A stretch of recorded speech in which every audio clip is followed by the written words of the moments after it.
I don't think I do it. But Arsenal started like a house on fire. Signing number 2 for this new era. It's Judgment Day, people. Yeah! What did your boy tell you? It was never in doubt. Never in doubt.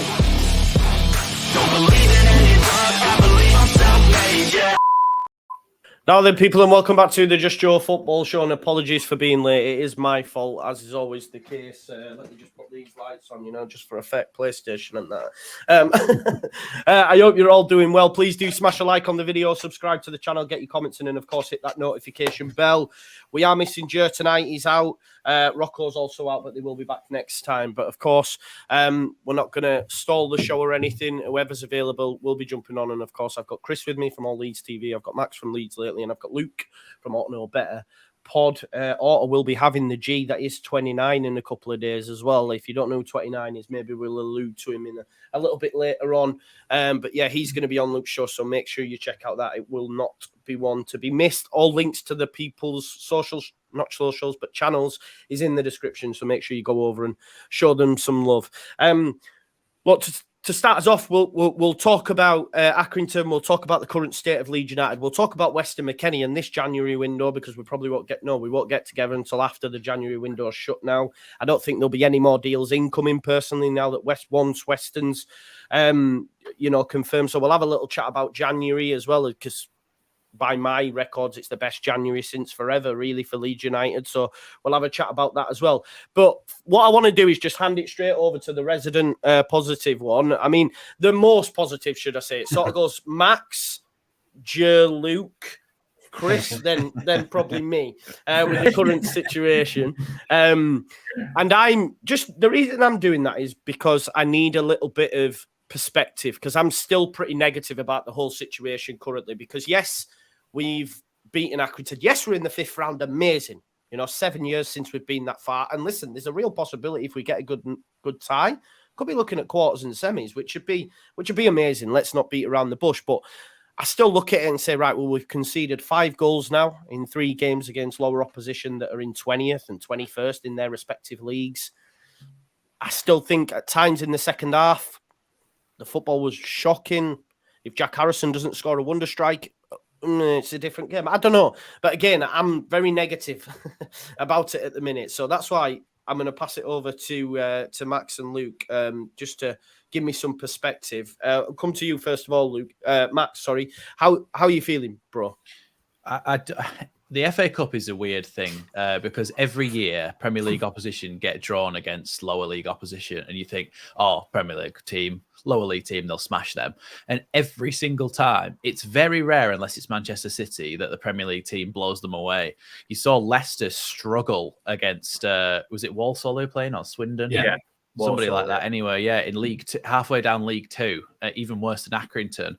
And I just think it happens every year. You see teams struggle. Boreham Wood gave Everton a run for the money the other year, didn't they? And like, can I just to jump in on that though, right? Just to sort of, I understand that, and in isolation that would be okay, but for me it's a bigger picture, Max. Of it's the same thing we're seeing though. Do you know what I mean? Yeah. So from that game, that the most worrying thing from me from that entire game was not even the goal we conceded, because it was an okay goal, but when we had a corner and then they ran the entire length of the pitch, I thought, how can this happen again? We didn't concede off it. And obviously you think, well, maybe against other teams, they score that. But I kind of tried to just have the opinion or the view during that game that this is the FA Cup and it doesn't affect the league at all. But if we win, regardless of how we've played, we still get that confidence going forward into the next game. And with Verba in there, I mean, we didn't concede until Llorente came on, and Verba's lost his record of not conceding a goal whilst he's on the pitch. But yeah, I can totally see where people are coming from in that we're still struggling against a team like Accrington Stanley. But I think the reason I said that bit at the start is that in isolation, it does seem like it's bloody Accrington Stanley, and we've struggled and we've conceded a goal, struggled in defence at least, and we've conceded a goal. But the same thing happened for Leicester and some other teams as well, where they've struggled against lower opposition. So I don't think it's always that straightforward in the FA Cup. But I think what made me more positive was the signs that I saw, like Jack Harrison spanking that ball in from like 35 yards. I said as soon as it happened, I said, this is why I don't want to sell him, because he's got that in the locker. And the fact that he's been good since West Ham, and he's been on an upward trajectory since. And I think that this is why at the time when people were on about selling him, it might have been towards the end of summer or just saying, oh, we'll just take our money for him. And I just said, like, form is temporary, class is permanent. And the fact that he scored 10 goals for us last season, 10 goals for us the year before, he's consistent. People pay big money for a 10 to 15 goal striker in the Premier League. We've got a winger who can provide that. I think Jack Harrison's invaluable to this Leeds team. And with Rutter coming in as well, I was really impressed with the sort of stuff that he did. It's against Accrington Stanley, but the way he picked up the ball, that massive touch he took, and I was like, oh, he's lost the ball there. Terrible touch. He just went, wow, straight past it. I've got there, got his shoulders in front of him, and he's like gone. And I was like, Jesus, that is something that can really help us out. Somebody we've got Nonto with the speed and the ability to do that. And we've got players with strength as well, but we haven't got that combination of both. And I think Rutter combines that, and he looked really good. It's against Accrington, but you can see the sort of positions that he's picking up, the way he's picking up the ball, and that when he tried to curl the ball across to Patrick Bamford. Sinistera, weren't it? When he put one through, and he just missed it when he slid. Oh, no, so there was that one as well, and the one where it was the one where I talked about, where he knocked it past a player, sprinted past him, got to the byline, and then curled one across the box. Their defender did a good bit of defending, otherwise it would have gone straight to Bamford. But what in the clips I've seen of him, he does that all the time. And that's one of his things, is just curling it right across in between the goalkeeper and the defenders, right for a player to tap in. So that is going to be really good to have in the Premier League if he can provide passes like that. But I just thought there was more positives than negatives for me personally, because I saw the way that we attacked, and Bamford's back. He seemed like he was playing at full capacity. He was playing so well. I was so happy for him. And I thought, Bamford, eyes on fire, mate. Eyes on fire, mate. But and as well, some of the other players in there as well, I thought did really well. I thought Greenwood was a bit rough, but he's not. Do you not just think he's always aggressive? Like Jesse's just gone aggression, and he's just flying. Like he needs anger management lessons. I tell you what, I did notice though, right? You know, he had that set to with that fella who smashed into Christensen. Yeah, he had that set to. That fella smashed into Christensen, and then Greenwood didn't go over. Max Fober ran through the pitch and was straight over. I thought Greenwood shit himself. Yeah.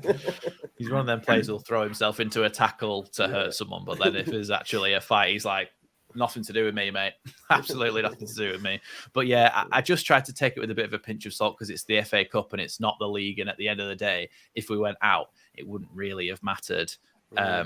Other than for confidence for us to go into the next games. So I think I will be a lot more stressed out or angry if we lose against Forest and we capitulate against Forest. But the signs are that, especially if we can bring in McKinney before that game, that we should be, given the business that we've done this January, we should be way away from the relegation zone. So the ball's in Jesse's court now to get us winning games. 100%. I agree with you. We'll come to Luke now. Just before I do, Luke Fisher says, I bet Luke was loving it all over seeing the pics on Twitter at Accrington. I'm going to let Luke chat to you, and then I'm going to find that picture for those that haven't seen it. Find a good version. Yeah, Sam says, was that Luke doing the worm? How was it at the game, mate? What was the atmosphere like at the game? What was because as I say, as a fan watching at home now, there's times where I get it's like, oh my God, this is brutal. My actual ex-partner asked me today if I've missed going. And I went, yeah, of course I've missed like going and the whole match day experience, but I dare say it'd be worse in the ground watching it than it is at home. I don't know. What's the vibe? Yeah, I mean, just to start off, it wasn't me doing the worm. I do something similar, but it's called the slug, and it's just absolutely there's no rhythm to it at all. No, it's quite the opposite for me, Joe. I think being in the stadium and at a game, you've got that. You can oversee the full pitch. The cameras show you what's going on in and on and around the ball.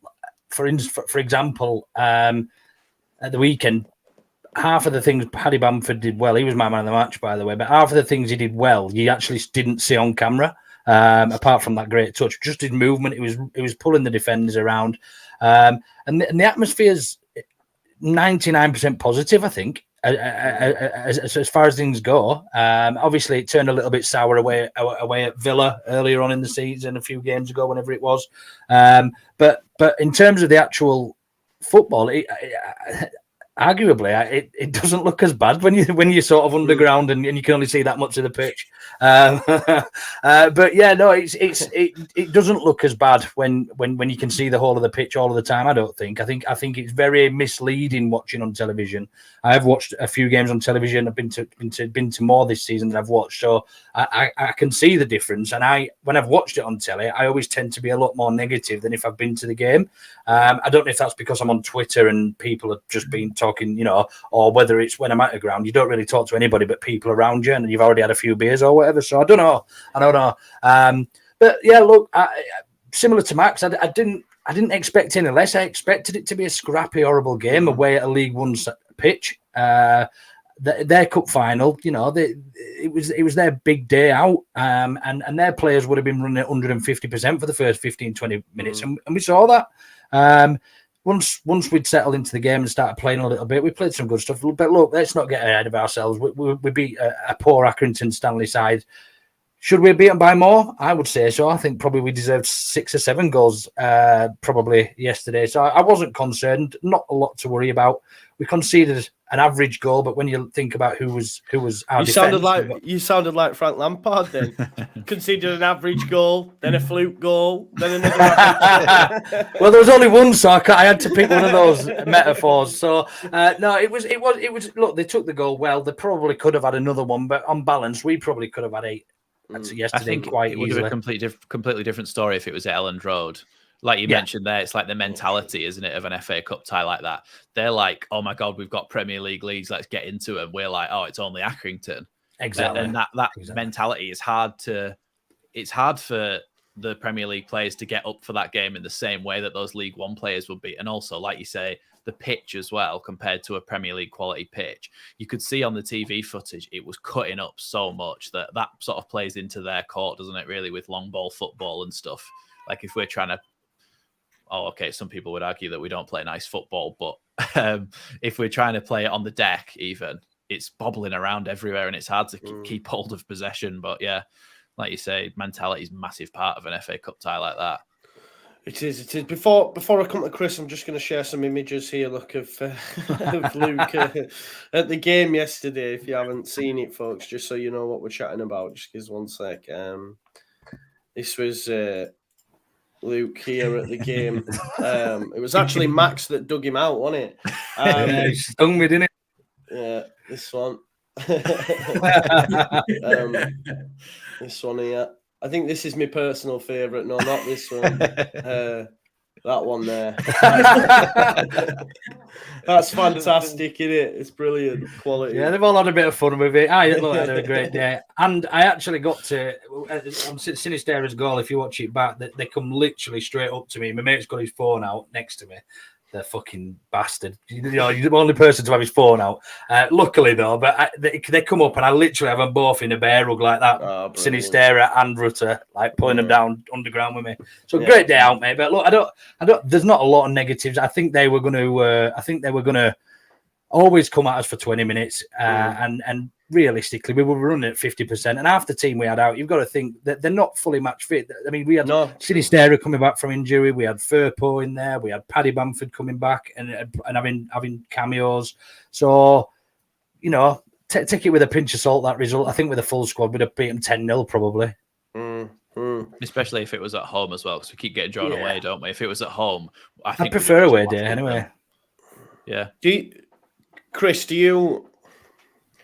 I hear what I agree with everything they're saying, by the way. Like, on another day, I'm still frustrated that we can see chances, but it's like, Sinistera, that keeper pulls off a worldie for that goal. It could have been a hell of a lot more. But Chris, does it make you more confident going into Forest? A little bit, actually. Yeah, it does. Don't get me wrong. I'm still very much riding that fence. I'm covered in splinters at the minute, but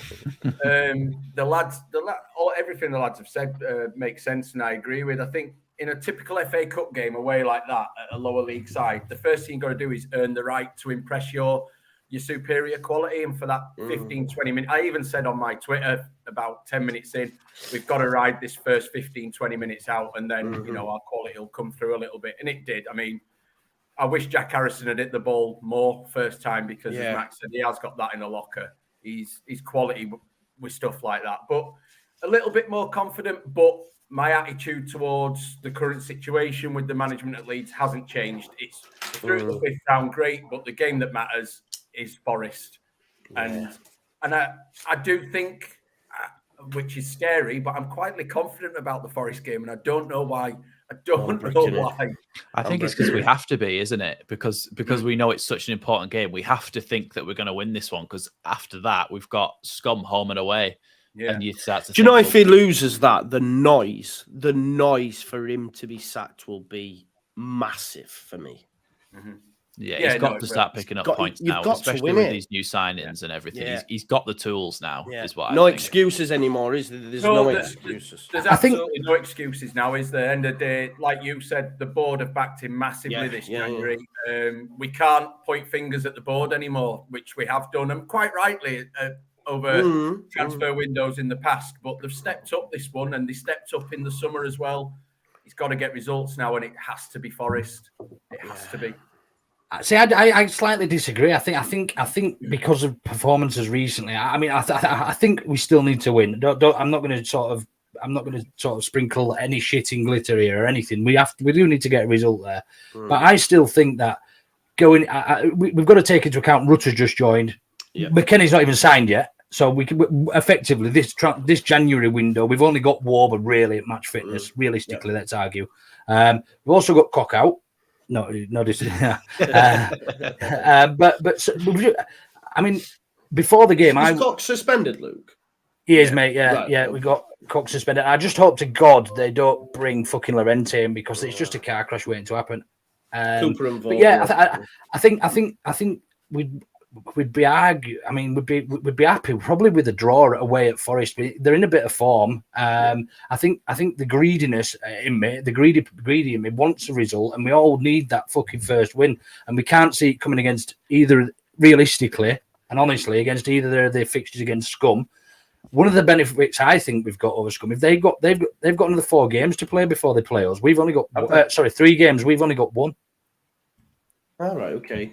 Why is? Have they got the Carabao Cup? They've got Carabao Cup. I think they had 4 when we had 2 to play, so I'm assuming they've still got 1 left. But I see us turning Scum over at home anyway. I honestly do. But I think if we pick up a point at Forest, lose to Scum away, and beat them at home, I think I'll be happy with that. Yeah, definitely. Bite your arm off. I think it's there's something unpredictable in the fact that we're playing them twice in 4 days. Yeah, absolutely. Like, if you were playing them at either end of the season, you'd probably we'll probably lose both of them. But I think playing them so quickly after each other, I think one goes one way, one goes the other. I don't think beneficial to us as well, isn't it? It'll benefit us because we're the underdogs. We've nothing to lose. We can play them once. They're expected to win both fixtures, so we've got 2 bites at the cherry effectively.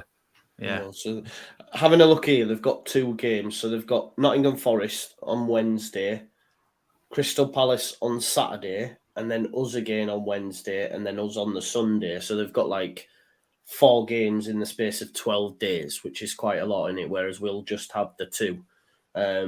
So that is gonna pull on them a bit. Hopefully, he might give Phil Jones a run out or something against us. Let's see. Because actually, 4 days after they play us the second time, they go away to Barca, in the Europa League. So you can imagine them trying to go out and get an early win against us and then slow down if they've got get so many games around that time. And that might be when we're at our most dangerous, to be honest, is if they try and come at us and we can counterattack. And with Nonto and Sinisterra and Bamford back, and we look pretty dangerous in the attacking third. Yeah, well, Big Stu Phil, we'll have a chat about that now. He says, hey up guys, for me, Rutter is going to be a special player. He played great to say it was his first game for Leeds and first game since December. And I think I took a bit of unnecessary flack, I felt. Well, it wasn't flack, but I put out what I seen as my future 11, and a lot of people were fuming that I hadn't put Nonto in there. And the only reason being is because obviously I think people have short memories. Like for me, Sinisterra was balling, was almost Rafinha-esque before he got injured. You could see the quality, couldn't you? Yeah, 100%. And I think with him, listen, I'm not saying, right, let's drop Nonto, but I'm just saying he's a young lad. There's a lot of time. He's got time on his side. I think looking at yesterday, just the depth that we have now with Somerville scoring as well. He fluffed a few, but fully fit that he bags them. Rutter, again, for me, was great, but his touch was a little bit off. But that's going to be natural, right? The Bundesliga only started last weekend. You know what I mean? So he hadn't even been in any competitive games, really. And then, since of course, November. Since November, exactly. 3 months almost it is. Man, mad, isn't it? And then, I mean, Bamford was just back to his best yesterday. That assist for Firpo, man, was just beautiful, man. It was beautiful. I love the lip reading we could all do. You could literally hear him call that player. I'll tell you what. On the thing. if Messi had done that at assist, Twitter would have lit up yesterday. Yeah. It was like a scoop turn nutmeg into a left-footed defender's right foot in the bottom corner. It was like, what is going on? But his foot goes round it like a scoop. Yeah, and he slows it down by putting his foot over the top of it with his studs. It's so fucking, honestly, the technique in that is just like, you're going to have some confidence. For Harrison's goal? I don't know if that was a miscontrol or whether he meant I think he meant it because he turned away from it. I think he meant it. Because it kind of looked like he stretched out a leg, and I couldn't tell whether he stretched out a leg to flick it to Harrison or whether he stretched out a leg to try and take it under control, and it sort of bounced off him and went to Harrison, and Harrison went, I'll have this. Bang. Do you know what I loved as well? How unselfish he was for Rodrigo when he laid him on. Yeah. And Rodrigo missed it. That's another one where Rodrigo should have bagged that easily. What was the XG, Max? Did you get a chance to look, anyone? No, I can look now though whilst you're talking. Have a look. We've had a question actually, bearing this in mind. And like I say, I think the front three yesterday all performed really well. Rodrigo's on fire at the minute. Somerville will be back soon, and he was on fire. You've got Nonto, who's absolutely flying. You know, he's already been sold to Man City by some commentators and stuff. This is the abundance of talent that we've got. Someone just asked the question, and I guess I'm going to go around and ask each of those. Where is it? I want to give them the credit. You see, there we go. JJ says, what's your ideal attacking front line, lads? It's very difficult, man. It's actually a good thing. I wouldn't want to be Jesse in terms of picking the 11, especially attacking options. But who wants whatever he does, it's going to be wrong, though, isn't it? If we don't, win. 100%. You know what I mean? Yeah. Go for it, Chris. It's tough because it's really hard to drop Rodrigo when he's bagging goals for fun. But my let's go front four would be Cini off the left, Bamford up top, a fit Rutter coming off the right, and Jack Harrison in behind him at the minute. That would be mine. Willie Nyonto's an absolute weapon off the bench. I agree with you, Joe. He's 19 years old. He's a machine. And last 20 minutes in a game when you want something different, he's perfect. It's hard to drop Rodrigo, but because of everything else, Patrick Bamford, who I wrote off a month ago and went, he's never coming back from the 3,000. I did as well, yeah. That would be mine, but it's so hard. Give me that again, Chris. So Cini off the left, Rutter off the right, Bamford up front, Harrison in at 10. Right, okay. I'm just going to put a few little graphics together, that's all. Cool. Right, okay. Who's up next? I do like that, though. Yeah, I'll go. I'll go Rodrigo up top and keep Bamford for little cameos of brilliance when needed, you know, pester the defenders and that. I'd agree. I don't think I've seen enough of Rutter yet to start him. I think he will start in the near future, but I'd have Willie on the left. Willie on the left. Sorry, I would have Jack on the right, and then Cine through the middle. I think. Ooh. Right, give me these. Sorry, I've gone through all that, but I was too busy doing Chris's. Do it. Say it again. Spell it out in Braille for you. Yeah, I can't. So Rodrigo up top. Rodrigo up top. Willie left. Yeah. Jack right, and Cine central. But them two interchanging. Cine and Jack changing between the two of them. Nice. Nonto. Give me the fucking job. Signing roll. And it was Cine behind. Yeah. Max, slow down a sec. Give us the XG while I get this done. I've just had a look, and because it's the FA Cup, it's not available on any websites. I looked and it says calculating, and I'm like, well, that's a fat lot of good that is for me. But for the lineup thing, before I actually say mine, it's kind of, I will actually give you one who I think is just the best on any given day for me personally. But I do think as well, people getting at you for saying that you haven't got Nonto in the starting lineup and stuff. I don't think it's as much that we're just going to have a starting attack that is just, that's it for every game, and then we bring on subs. I think it's different players for different games, and I think people get rotated for that reason. I think if we play against somebody who's going to come out and attack us and leave space behind, Nonto's perfect for that. He's going to get into those gaps and get in behind. I think maybe if we play against a team who we need to break them down, it's maybe Ruta and Sinistera's sort of job to try and pick those gaps, because they're probably better suited. They've got a better skill set for unlocking defenses who are sat deep like that. But on any given day, if you asked me to pick the best I could pick, I would have Nonto on the left. In the middle, I would have Sinistera, because I think he'd be really good going through that middle and unlocking defenses. On the right, I'd have Ruta, who can cut in on his left foot. And then up top, I think I'm going to have to go for Rodrigo, just given the scoring form that he's been in this season. Definitely. Right. Okay. So, to be fair, I'd have gone the same as Chris. I would have had Rodrigo prior to this weekend, but seeing Bamford, and I know it's only Accrington Stanley, I just thought he's getting back. He's getting back to his best, man. That it was amazing. Big shout out Tom on Focus on Leeds as well, who says it was 1.35 for Accrington Stanley and 3.20 for Leeds via FootMob. Thank you for that, Tom. What I'm going to do actually, whilst we're at it, I'm going to stick with Tom because he did an awesome little thread the other day on Weston McKinney. And we'll have a look at that. And while we do, I just want to while I put that on the screen and I'll scroll through, just who wants to give us the thoughts on Weston McKinney? How excited are you by that signing? I think it's amazing, me. Yeah, 100% for me. I think we've all been screaming out for a new shit house. I think he's going to be that shit house. I really do. He looks like he's a bit of a lad around the changing room and all the rest of it. Something we've probably been missing since that madman Alioski left. And he's a baller as well. And people going, oh, well, Juventus fans are happy to see him go. I'm pretty sure Leipzig fans were happy to see the back of Tyler Adams as well. So let's not judge too much on what the fans of the current club say.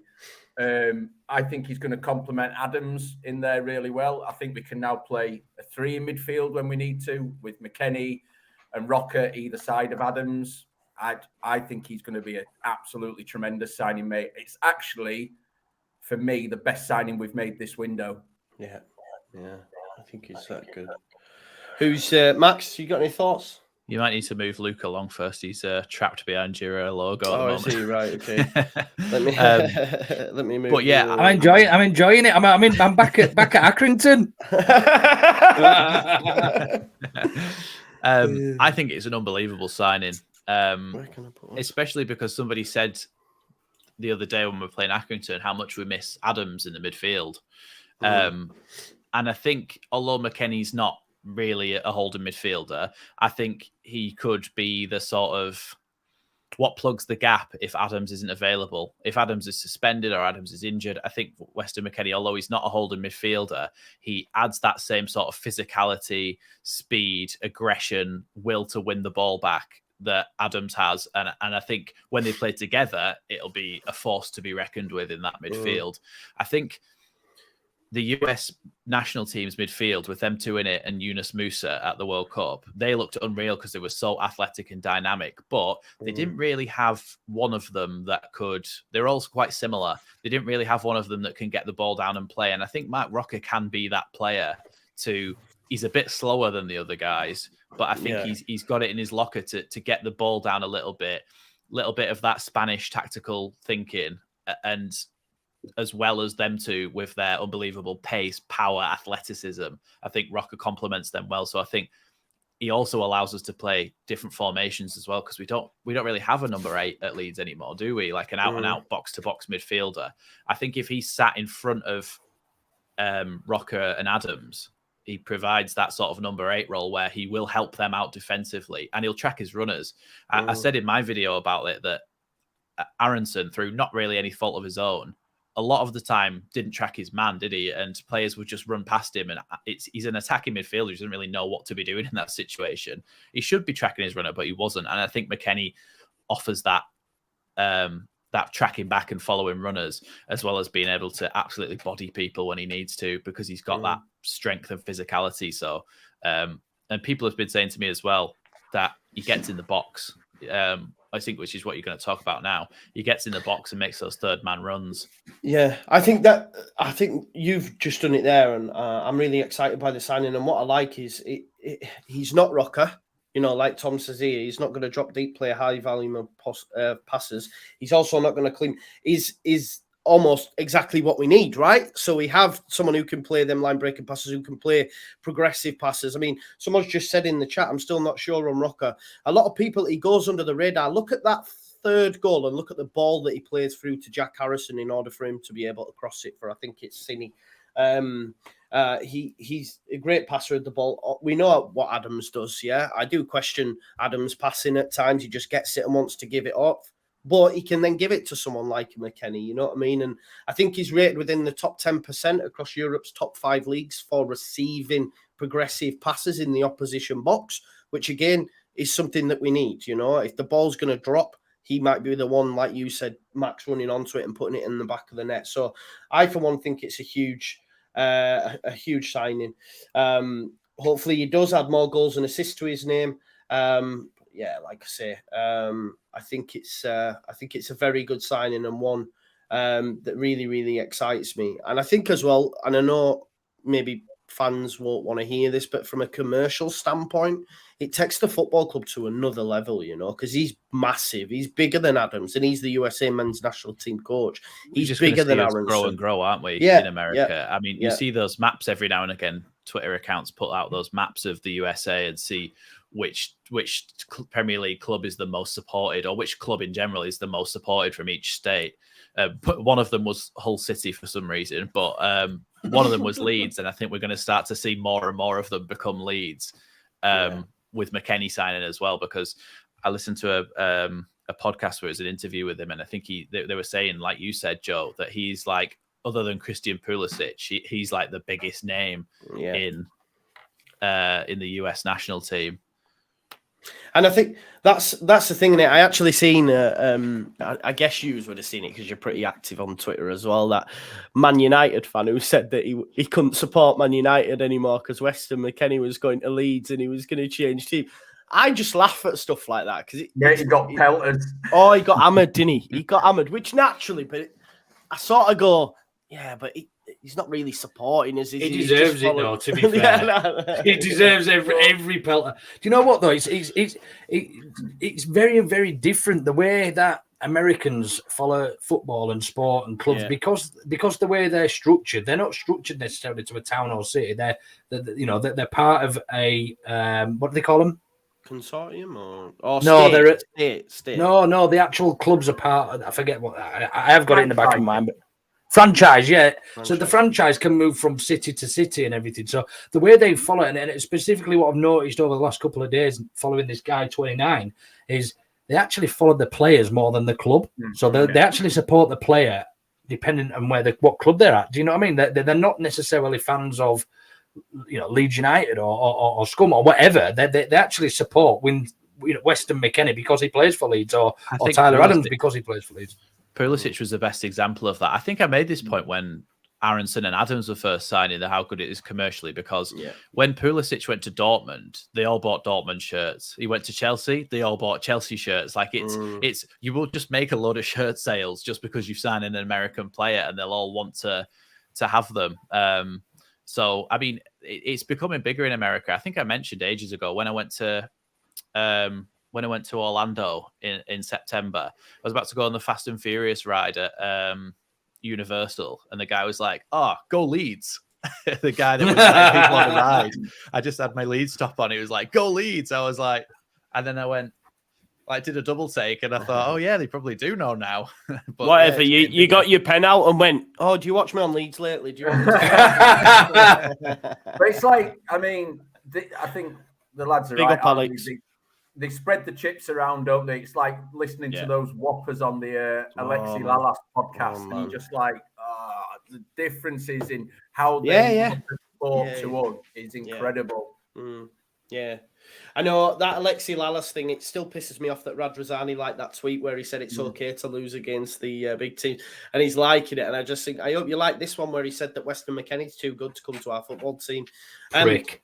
I know, right? But what I will say, right, it is for anyone who's like that, it's a massive coup to get Weston McKinney. He'd already turned down Villa.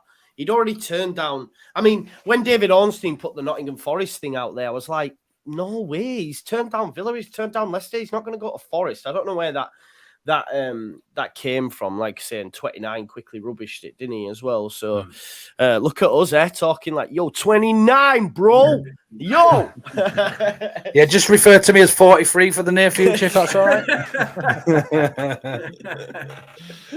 I love it. But just on January as a whole, it's been amazing, hasn't it? And is this a look into what we can expect from the 49ers? You know what I mean? Like the summertime, I'm like, whoa, it's going to be good. I said this when it was leaked that there was an agreement in place for the 49ers to buy us before 2024, that I was really, really concerned for the state of Leeds United as a club and as a fan of the club. And I think my biggest gripe, or my biggest worry, I suppose, was losing our ID, and something that we're very proud of as Leeds fans is being Leeds, and the club is going to bring in more commercial revenue with it. Should the 49ers take over, and there are going to be more day trippers, and that is going to dilute the atmosphere within the stadium for one, but also everything about the club. It will dilute it. Now we've got to choose, really. Do we want to be stagnant and stay as a relegation battle year on year, or do we want to progress at the cost of losing a few seats to some day trippers who are going to spend 100, 200 quid in the shop every time they come? It's a balancing act for me, and if they do it the right way, absolutely all for it. I did raise these concerns very, very early on when I found out the news, and the last thing I want is something like that's going on at Ellen Road today, a watch along for the 49ers and all that bollocks. Do you know what I mean? It's not what Ellen Road was built for. They said they're going to be selling popcorn and the candy floss and all that bollocks. Look, it's going to be great, and it's going to encourage a lot of people to come to Ellen Road, but we already sell it out 2 times over. We don't, and until the stadium's bigger and things, it's just that's my biggest worry. But look, if they're going to come in and flash the cash, and we're going to arguably have a squad that's going to be, I would argue, at least mid-table next season with the current squad, then yeah, I'm all for it. Look, we've got to grow, and unfortunately, the way football is these days is it is all money orientated. So there's nothing we can do about it. If we want to grow, we've got to be taken seriously and taken over with somebody who's not afraid to spend a bit of money.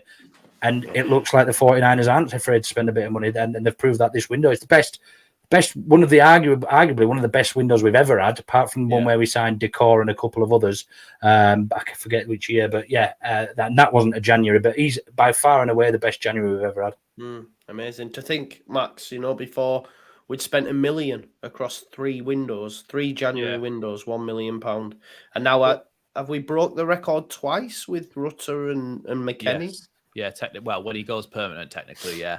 But the thing is, we said last season, didn't we? In January, we said, well, I said, I hope that they learn from this January window. That's the only thing I can take out of it, is that I don't want to just go mental at them or whatever. We stayed up eventually, didn't we? But I just hope they learn from that, and that if we're heading towards what looks like we could be in a relegation battle again, they back the manager and they give him decent players in there, and they've done it.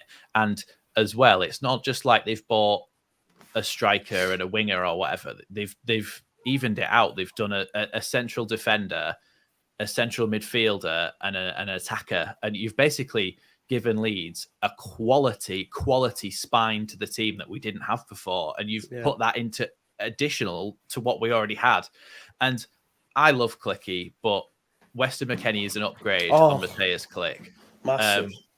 So it's no shade on Mateus, but the fact that he went out, we did have to bring somebody in if we were going to let him go. And the fact that if he passes his medical, which is I think tomorrow, that we get that, I think is unbelievable, because we've bought, like I say, someone right throughout the team to strengthen our whole squad massively.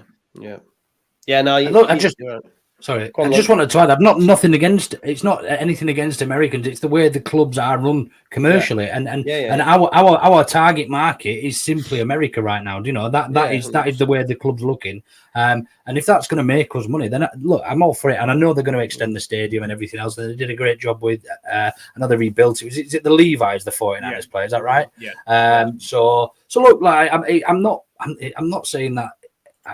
A bit of popcorn and candy floss is gonna change my opinion of Leeds United. On that. My daughters will absolutely love it, but it's more that, you know, we're very proud of being Leeds and singing loudly and everybody getting involved. Having a few people, you know, from different areas that have just come for a day out is going to dilute that. We've already got a few, and there always has been. It's the commercialization of the sport in general, though, isn't it? That when you and that goes Man with United game, you look at the front row, and there will be I don't know, Asian tourists from all over, and they will sit down because they are just going to see it because it's like a tourist event sort of thing. Like if you went to Paris, you'd go and see the Eiffel Tower. They've gone to Manchester and they've gone to see one of the biggest clubs in the world. So they'll go and sit in the front row and they'll sit and they'll watch and they'll enjoy it, and fair enough. But what we're just trying to say is that doesn't really produce the same atmosphere as somebody who was born and raised as a fan of that football club. This is the thing, isn't it? Like, we see ourselves, and you can see with the outpouring on social media from opposing fans, the atmosphere at Ellen Road, like it's second to none. And that's like, you see yourself as one of the last true bastions of, like, you know, English football fandom, and our ground's still old and the fans are right on top of you, as, you know, players like Foden, etc. have come out and said. And I get it, as a fan, you don't want that to be taken out. But sometimes, like you say, you've just to look at grounds around the pyramid and see, or in the Premier League, that it has happened. Alex came with another super chat. Big up, Alex. Always supporting the channel. Thanks, mate. He says, we as Americans do follow clubs, but if we identify and have a close connection with the club, we will, no matter who's in the squad. And I agree. I've seen that myself with people from South America. Some have stuck around. Not all, but some.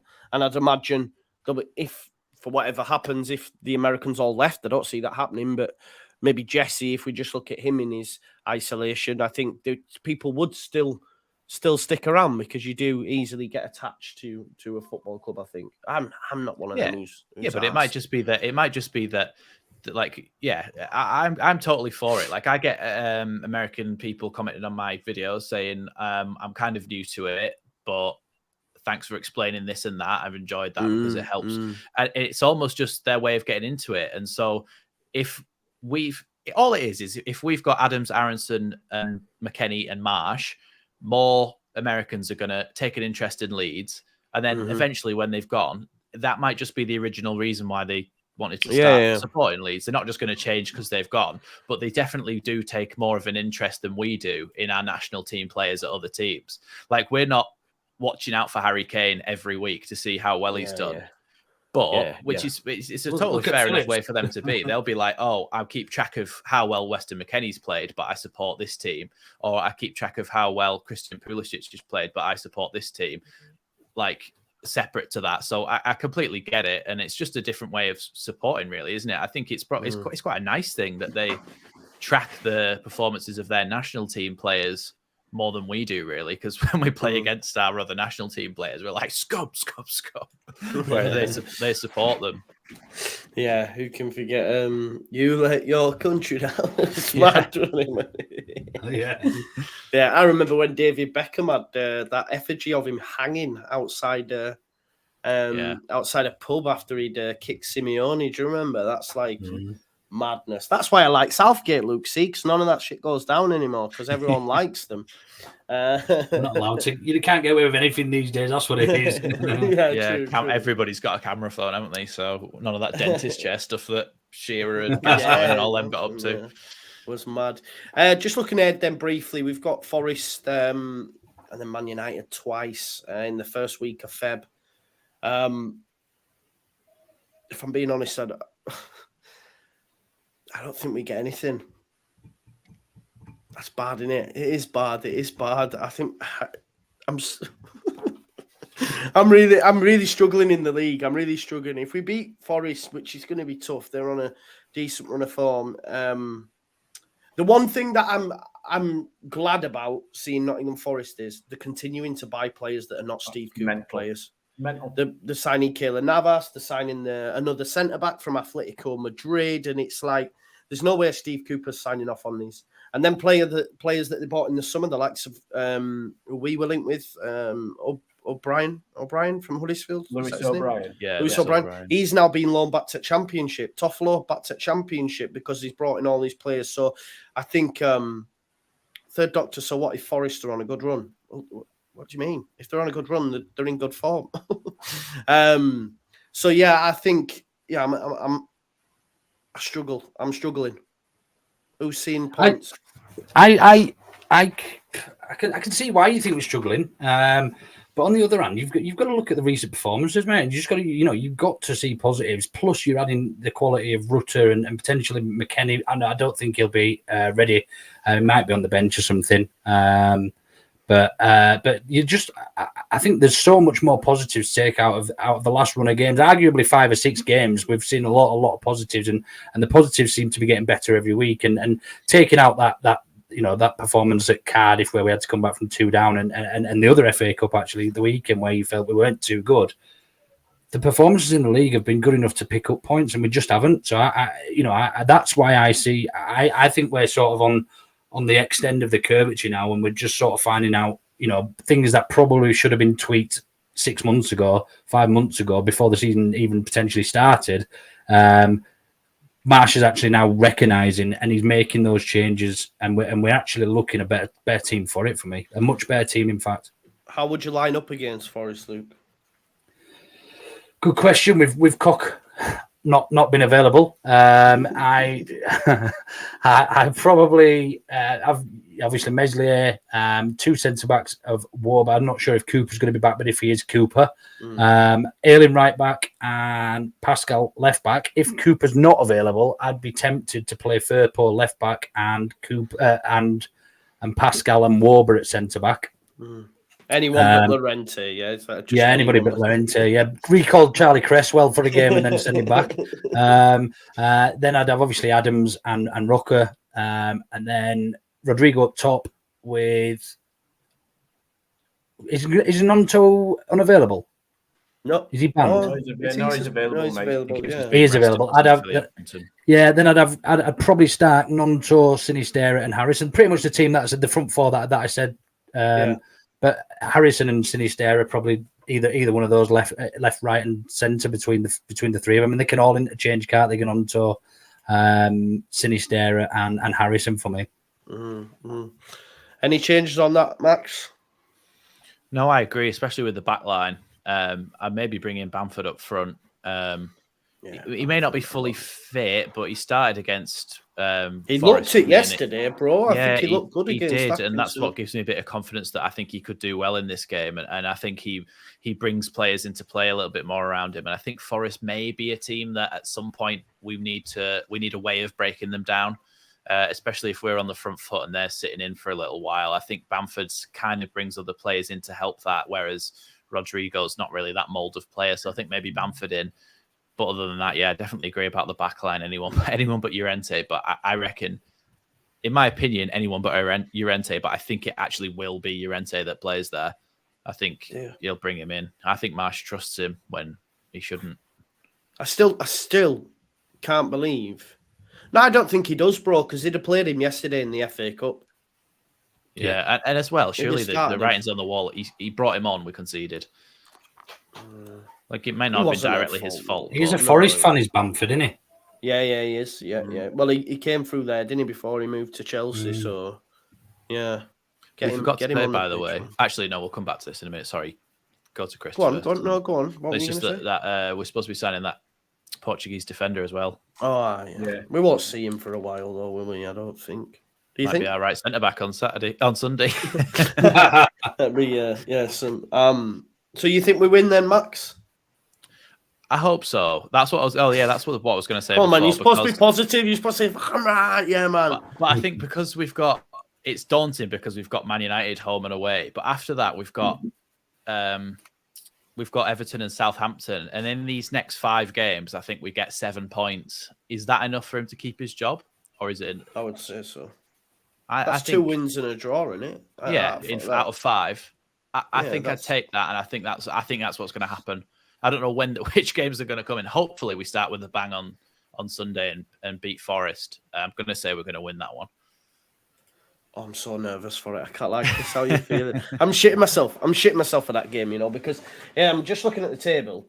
Obviously, we're only a point. I don't know what the other fixtures are, but if we lose to Forest, there's a big possibility we drop down. You know what I'll say as well? Everton will stay up with Sean Dyche in charge. Just putting that out there. But yeah, Chris, nervous?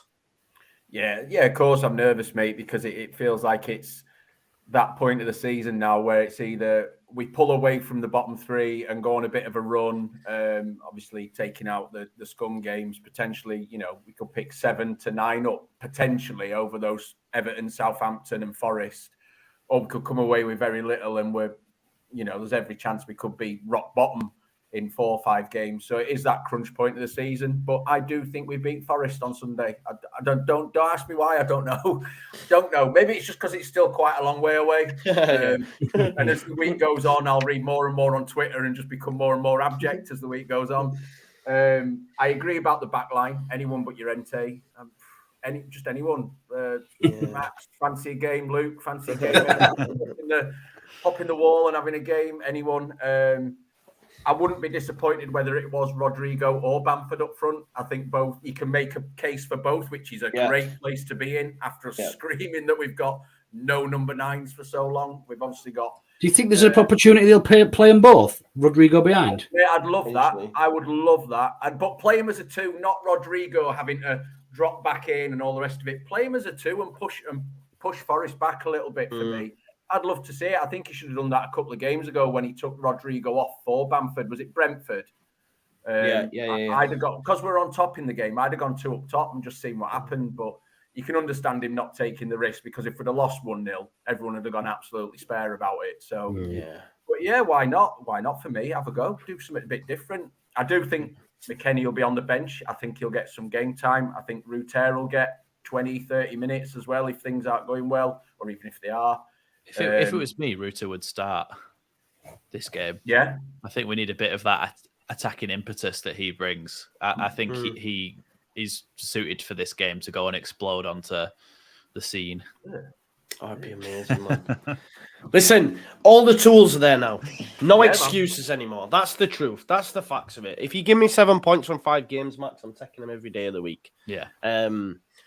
I suppose it might be a bit knee-jerk if I think it's just we just can't lose to Forest. We cannot lose. Draw. I agree with what you said, Luke.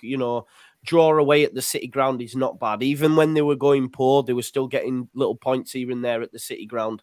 they've now turned the corner, getting wins away and whatnot. But yeah, listen, we know from the Championship, whenever you went to the City ground, it was a tough place to go. The fans, like we were saying about our ground, and that it's one of them. You know, their fans are on top, and they're a great club. Forest, to be fair to them.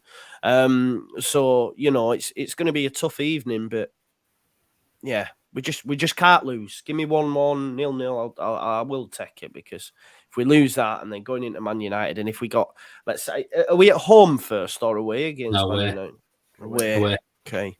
So I'm thinking if we lost Forest and then got beat at home by them, it'd be like, oh, you know what I mean? But this is the mad thing. Like, I know it sounds a bit tin potty, but them 2 goals that we scored in quick succession last season at home against Old Trafford was fucking unbelievable. The atmosphere in that ground. Oh my God. Seconds was just incredible. Man. I hadn't stopped celebrating the first goal, and the second goal went, and I nearly lost my head. I can't believe we lost that game. But yeah, that I know we lost. Was it 4-2 in the end? But that 5-2, wasn't it? Was it 5? I think it was 5-2 was at their spot. I think 4-2 was at. Oh, was it? Home. Yeah. Just was it Rafinha from byline and he crossed it in? I forget who put it in. Rodrigo. It was a cross, wasn't it? And it just went in. I was like, oh man. Well, I was in the top down where you are, Joe, at that point for that game. Yeah. I just remember us all just like heads went like I had bollock shins. I had I think I had a bum stick. Just nuts. Yeah, amazing. They're them moments. Like if I could bottle that. I fancy just to go to Old Trafford and nick a draw, you know. I don't know if I've just, is it this stuff? Chris, they've got to rotate a lot more than we have. They've got a lot of games coming up. They've got some big games in Europe straight after playing us. They're expected to beat us. We've nothing to lose, mate. Do you know what I mean? Also, the way that we've played against the top teams has given me more confidence when we play them. It's like we played Arsenal off the park, and just like I did a tactical preview saying if Leeds exploit this weakness, they'll beat us. I had so many Arsenal fans in the comments say, "Yeah, dream on, mate. Dream on, mate. We're going to absolutely smash you. This isn't going to work. This isn't going to happen." And then we were all over them, and we just couldn't get it across the line. But the fact that we're capable of doing that to those top teams and smothering them when they aren't used to somebody coming and doing that to them, I think we always give ourselves a chance if we do that, especially mistakes and stuff like what we did to Mendy against Chelsea. He just shit the bed, and Aronson was like, "All right, I'll have that, thanks, mate." Like, I think there's always like the unknown factor now when we play these top teams. So, we haven't played a top team for a while, even. We've sort of like got it out of our mind a little bit, haven't we? So maybe you're right. Stanley are pretty you know good, what? I expect it to be McKinney's full debut as well, and I think he'll be bang up for it. I think he'd be bang up for it, and they wouldn't know what had hit him a little bit with him. I think, like you say, his elbows out in it and getting your face. Literally what had hit him. It's going to be good. Run through walls, doesn't he? It's going to be a good few days, whatever happens, in it. Well, no, not if we get beat. But you know what I mean? Yeah. Like, I don't know. It's always a spicy affair, man. It's going to be good. It's going to be good. Yeah. Don't know. I might return to Welham Road for it. I'll have to wait and see. I'm pure. What you call it? I'm one of them prawn sandwich brigades now. Look, I'll come back. Tourist for day. Right, before we finish, let me just go around the houses and find out what's going on the respective channels. So, Luke, starting with you, ought to know better what's going on over the next few days and let people know where to go. Yeah, mate. First of all, just a quick shout out to the Ketty Massive. So I've seen some of my mates posting in the chat tonight. Some of my mates from back home who I don't see that often. So nice to see them. Ought to know better. Tomorrow we've got 29 joining us. The guy who's been doing the big scoops on Weston McKinney. He's a good pal of his apparently, and he's agreed to come on. We've been chatting for a couple of days in DMs and whatever, and so be exciting. That exciting tomorrow. It'll be our usual Tuesday pod with a little bit of 29. I don't know really how to address him. Do I ask him his real name? Do I just call him 29? Do I call him 2 10s and a 9? I don't really know yet what I'm going to call him. Just go, yo, homie. Yo, half a 58. How's it going? I honestly don't know. So yeah, looking forward to that, mate. A little bit something different. So if you do want to come and see that tomorrow, do head over to our YouTube. We'll be on from about 8:30 tomorrow night. So that's just ought to know better on YouTube, and then just all the usual stuff, mate. Good shout, good shout, and there are links in the description to everyone's channels. Let me just shout out Leeds Daily as well with the super chat. He says, "Hey Joe, congrats on the job. Finally hit my first 1K subs last week. Thanks again for your content. Leeds Daily, reach out, man. We'll get you on one time, brother. Thanks for supporting the channel as per, mate. So just drop me a message and we'll get you on. Max, what's going on at Leeds lately?" Yeah, in the last couple of days, I've done a couple of videos, but probably the one that I'd urge people to go and check out the most is the McKinney one. Did quite a bit of research into him and listened about his early life as well. So if you want to find out more about the man behind the footballer as well, how he grew up and how he actually got into football as an American, that's on there, and how he'll fit into the side as well. And then there's always the live watch-alongs as well, and there's just... Stay out of my lane, man, will you? Don't be promoting your watch-alongs on my show. Yeah, I'll be doing a transfer window review as well, and then some stuff about the tactics when we're fully together with our new look team. So yeah, trying to hit 5K this year. Yeah, man, get it done. Just when I have meltdowns, you can all go over to Max and tell him. Checking on Joe, he's had a meltdown. He'll stroke your head and tell you it's all going to be all right. Definitely, yeah. So what you could do, you could watch Max's McKinney tactical breakdown and then switch on over to hear McKinney After Dark on Ought to Know Better when 29 dishes the dirt. Chris, what's going on over on All Leeds TV, the OGs? Road to 30k now for us, which is nice. Usual stuff. You'll see me post matches crying most often than not, saying something stupid that a week later I get found out on and look ridiculous. But it is what it is. That's what we're in it for. Scotty doing sofa cam because we got out of your lane and stopped doing watch-alongs. Plus, I did 2 watch-alongs back in the day of COVID, and we lost both, and they were both horrendous performances. So I was like, I'm never doing them again. It's painful enough to sit on your own crying on Twitter, but having to do it with however many people watching you, not fun. I feel your pain, mate, but yeah, all the usual stuff from us, and hopefully, not something I can reveal just yet, but we might have some exciting stuff going in the background with some ex-Leeds players, bit of legend, a couple of legends. Oscar, obviously, in the know, tapping people up. So, nice. That's fingers good. crossed, but yeah, all good over there, mate. Good stuff. Make sure you check them out. All Leeds TV, Ought to Know Better, and of course Max at Leeds Lately. Links to all channels are in the description, as well as Jers and as well as Rocco, who writes and does podcasting as well. So make sure you check them out. And we will see you next Monday, innit? Because we play Sunday, is it? Yeah, right? we play Sunday 2 o'clock. Sunday 2 o'clock. But like you say, make sure you check everyone's content throughout the week. I'll probably be live Tuesday because it's transfer deadline day. I just think it'll be exits for Leeds United, but you never know. You just never know. An opportunity might present itself. But yeah, keep it locked and we'll see you again. Cheers, folks.